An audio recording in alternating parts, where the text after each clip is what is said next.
আজকে আমরা শিখব একটা খুব কাজের ইংরেজি শব্দ বেয়ার। বেয়ার মানে তো আমরা সবাই জানি, ওই যে বড় শক্তিশালী প্রাণীটা, কিন্তু এর আরও মানে আছে।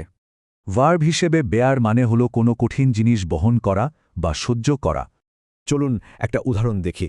এই বাক্যে কোম্পানিকে তাদের লোকসানটা মেনে নিতে হয়েছিল।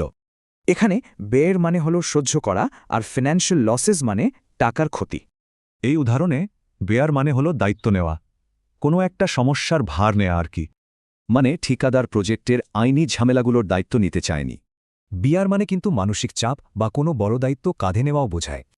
আচ্ছা, এই সবগুলো অর্থ মনে রাখার জন্য একটা ছোট্ট গল্প শোনা যাক। প্রথমে রহিম তার প্রিয় ভালুক মানে ব্রাউন বেয়ারের একটা বই পড়ছিল। স্কুলে যাওয়ার পথে তাকে খুব ভারী একটা ব্যাগ বিয়ার করতে হতো, মানে বহন করতে হতো। পরে তার দল খেলায় হেরে যাওয়ায় তাকে সেই কষ্টটা বা হতাশাটা বেয়ার করতে হয়েছিল।